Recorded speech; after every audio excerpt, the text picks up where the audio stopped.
నమస్కారం అందరికీ. First of all అందరికీ థ్యాంక్స్ అండి. ఎవరు నాకు సపోర్ట్ చేశారు. ఎక్కడెక్కడి నుంచో కాల్స్ వస్తున్నాయి. యూకే, ఫ్రాన్స్, ప్యారిస్ అందరికీ పేరు పేరున థ్యాంక్స్. రాహుల్ గారు, రవి గారు, రమేష్ గారు, ఇంకోటి ప్రశాంత్ గారు, సీను సార్, కళ్యాణ్ గారు, థ్యాంక్స్ వెరీ మచ్ అండి. అదే వాళ్ళు ఏం చెప్పారంటే, నువ్వు ఏం చేస్తున్నావు అది కరెక్ట్గానే చేస్తున్నావు, కాకపోతే ఇది సైడ్గా చేసుకో, ఎందుకంటే ఇది కమిషన్ బేస్డ్ కదా, మెయిన్ ఐటీ చూస్తూ అన్నారు. చాలా thanks for your support and advise also. ఇంకోటి వచ్చేసి 3 days నుంచి నేను క్లయింట్స్తో చాలా బిజీగా ఉన్నాను అనమాట, సైట్ విజిట్స్ అని, అందుకే నేను రీల్స్ చేయలేకపోయాను. ఇంకోటి వచ్చేసి చాలామంది ఎక్కడెక్కడి నుంచో కాల్ చేస్తున్నారు, హైదరాబాద్ నుంచి కూడా కాల్ చేస్తున్నారు, ఇలా జాయిన్ అవుతాను. కానీ బీబీజీ ఇప్పుడు ఫర్ సపోజ్ ఇప్పుడు బీబీజీ అని కాదు, జనరల్గా ఇప్పుడు ఐడి క్రియేట్ చేయాలంటే ఆధార్ కార్డ్, పాన్ కార్డ్ లేకుండా ఐడి క్రియేట్ చేయడం అనేది ఇంపాసిబుల్ యాక్చువల్గా. అవన్నీ డీటెయిల్స్ కావాలి, మీ email ID, phone number, address అన్నీ కావాలి. లేకపోతే ఐడి కార్డ్ క్రియేట్ చేయడం అది. ఇంకోటి ఏంటంటే, ఇది మీరు సీరియస్గా తీసుకోవాలి, జనరల్గా చెప్తున్నాను, ఇది కొంచెం మోటివేషన్లా తీసుకోండి.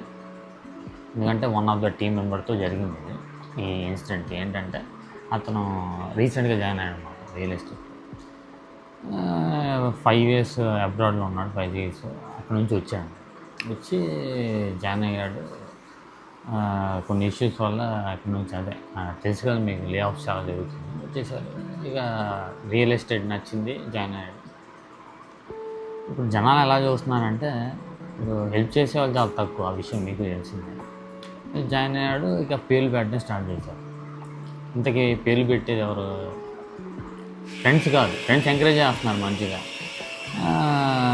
అదే ఏందిరా సన్నగా అయిపోయావు, సెట్ అయిపోతావులే, ఇక్కడికి వచ్చేసావు కదా అన్నారు. పాపం అతను వీక్ కూడా అయిపోయాడు, బాగా తగ్గిపోయాడు, రీకవర్ అవుతున్నాడు చిన్నగా.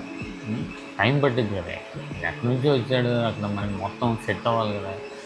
అయితే సడన్గా ఇప్పుడు రియల్ ఎస్టేట్లో జాయిన్ అయ్యాడు. ఇక ఏంటి 2 weeksలో జాయిన్ అయ్యి 2-3 weeks అయింది అంతే. అప్పుడే స్టార్ట్ చేశారు ఇన్ప్లాట్లు అమ్మేషను, అది ఎతకారాలు మళ్ళీ. అంటే నేను చెప్పేది ఒకటే, ఎంకరేజ్ చేయడం ఇష్టం లేకపోతే సైలెంట్గా ఉన్నాను, డిస్కరేజ్ చేయొద్దు. నేను చెప్పేది అది, you don't want encourage, don't encourage, just be silent man. Why you're discouraging other people. ఇప్పుడు ఇంకోటి వచ్చేసి 10 లక్షల కార్లు వెళ్తున్నాయి రోడ్డు మీద. 10 లక్షల కార్లకి యాక్సిడెంట్ అవ్వదు కదా, అయితే 2 లేదా 10 లేదా 20 లేదా 30. దాంట్లో కూడా లాజిక్ ఉంది. వాళ్ళు తాగి డ్రైవ్ చేసి ఉండొచ్చు, లేకపోతే ఎక్కువ స్ట్రెస్ ఉండొచ్చు, చెప్పలేము. సో ఇప్పుడు ప్రతి రియల్ ఎస్టేట్లో స్కామ్లు జరుగుతాయనే రూల్ లేదు కదా సార్. ఎక్కడో ఒక రోజు జరిగింది లేదా 2 రోజులు జరిగింది. రండి, లొకేషన్ చూడండి, సైట్ విజిట్ చేయండి, నచ్చితేనే కొనండి. ఈఎంఐ ఆప్షన్స్ కూడా అవైలబుల్గా ఉన్నాయి. ఇంకోటి ఫేక్ కాల్స్ కూడా వస్తున్నాయి.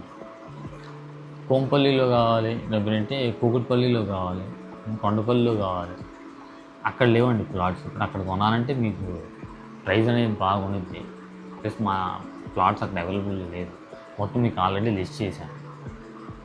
ఓకే, అది విషయం. ఇంకోటి, నాలెడ్జ్కి దీనికి సంబంధం లేదండి. ఇప్పుడు ఐటీనే జాబు, మిగతా జాబులు కాదు అన్నట్టు మైండ్ సెట్లో ఉంటున్నారు చాలామంది. తప్పండి అది. ఏంటి, ఫస్ట్ ఆఫ్ ఆల్ అది చాలా తప్పు. ఇంకోటి, నాలెడ్జ్కి దానికి సంబంధం లేదు, నాలెడ్జ్కి ఎడ్యుకేషన్కి సంబంధం లేదు ఫస్ట్ ఆఫ్ ఆల్.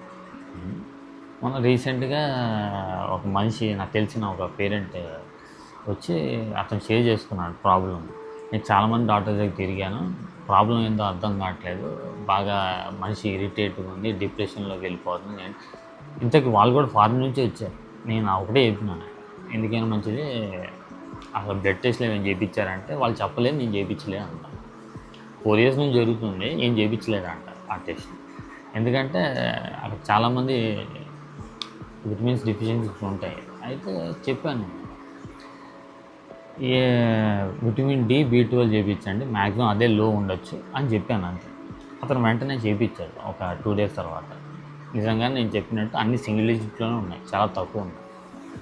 అది వాడిన తర్వాత చాలా కంట్రోల్లో ఉంది. మళ్ళీ అతను నా దగ్గరికి వచ్చి చెప్పాడు, మీరు చెప్పినట్టు చేయించానంటే అది వాడిన తర్వాత చాలా డిఫరెన్స్ కనిపించింది.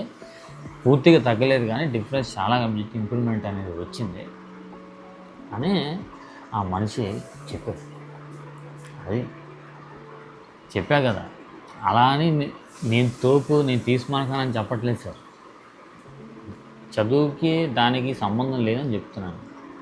మేబీ వాళ్ళు స్ట్రెస్ మీద ఉండొచ్చు, మేబీ చాలా పేషెంట్స్ ఉంటారు కదా, ఆ స్ట్రెస్లో అది చెప్పలేకపోయి ఉండొచ్చు. నేను చెప్పేది అది. సో నేను చెప్పేది ఏంటంటే, మీరు ఎంత తోపైనా, మేనేజర్, డైరెక్టర్ అయినా డిస్కరేజ్ చేయొద్దు. ఎంకరేజ్ చేయడం ఇష్టం లేకపోతే సైలెంట్గా ఉండండి. If you have ego, no worries, be silent man. Don't show more ego on others. That's what I want. I'm trying to say. Okay? Thanks very much.